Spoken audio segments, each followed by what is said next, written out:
સજીવન તેલા આપણા પ્રભુ ઈસુ ખ્રિસ્તની કૃપા, પરમ પિતાનો પ્રેમ અને પવિત્ર આત્માનો સાથ તમને સૌને મળતા રહો.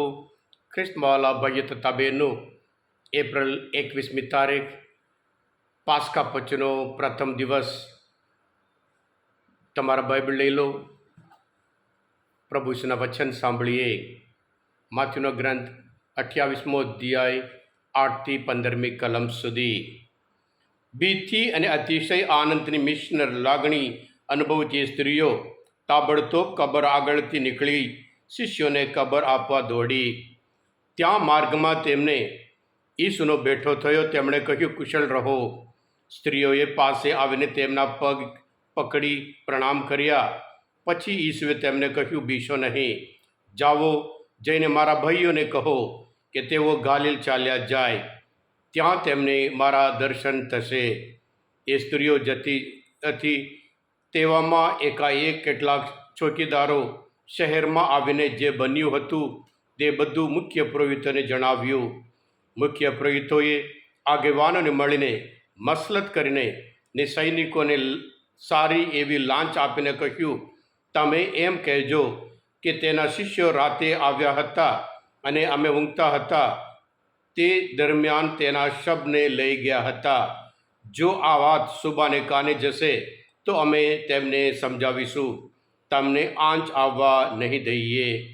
એટલે તે લોકો નાણાં લીધા અને કહ્યા પ્રમાણે જ કર્યું. આ અફવા યહૂદિયામાં ફેલાઈ ગઈ અને આજ દિન સુધી ચાલુ છે. આ પ્રભુની વાણી છે, તે આપણો આધાર છે.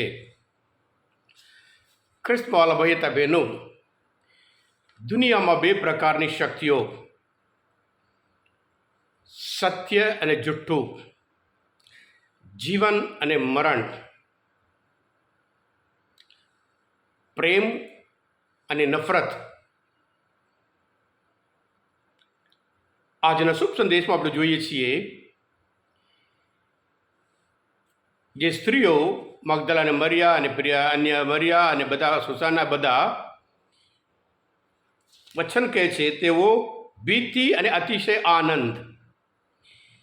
દેવદૂતે એમને જે સંદેશ આપ્યો હતો એના લીધે ડર એક બાજુ અને આનંદ બીજી બાજુ. એટલે ડર એના લીધે કે પ્રભુ શું થયું હતું, અને સાથે સાથે આનંદ દેવદૂતે કહ્યું કે પ્રભુ ઈસુ સજીવન થયા છે. જેવી રીતે ખ્રિસ્તવાલા ભાઈ હતા બહેનો, જુઠ્ઠું અને સાચું, સત્ય અને જુઠ્ઠું આજના જમાનામાં પણ ન્યૂઝપેપરમાં હોય, ટીવી ઉપર હોય, સોશિયલ મીડિયા ઉપર હોય, જાત જાતનું લોકો જુઠ્ઠું ફેલાવતા હોય છે.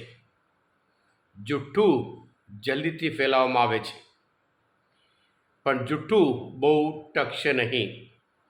જુઠ્ઠું એ સમાચાર હોય, એ એડવર્ટાઇઝમેન્ટ હોય, એ અફવા હોય અને જાત જાતની રીતે લોકોને લાલચ આપવા માટે હોય છે.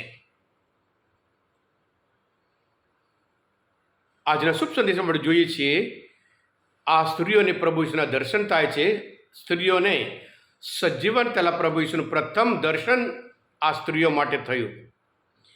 સજીવન તેલા પ્રભુ ઈસુ ખ્રિસ્તના પ્રથમ પ્રેષિત, એટલે પ્રેષિતોના પ્રેષિત કહેવાય આ સ્ત્રીઓ. અને પ્રભુ એમને કહે છે, જઈને ગાલિલમાં મારા ભાઈઓને તેમ બોલાવો, ત્યાં મારું દર્શન થશે. ગાલિલ આપણે જાણીએ છીએ, આ લોકો યરુશલેમમાં જે થયું હતું એ જે પૈસાદાર હોય, અધિકાર વર્ગ હોય, જે સત્તાવાળા હોય, એ બધું આ ગાલિલ જે યરુશલેમમાં છે. ગાલિલ વિસ્તાર, આ લોકો હંમેશા ગાલિલ વિસ્તાર નીચા ગણે. પણ પ્રભુ ઈસુ પોતે એમના મિનિસ્ટ્રી સફળ થયું હોય એ ગાલિલમાં છે. જે પ્રથમ પ્રભુ ઈસુના પ્રથમ જે ચમત્કાર ગાલિલના કાના ગામમાં હતું.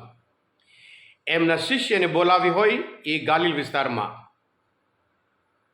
માટી એ ગાલિલ વિસ્તારનો છે.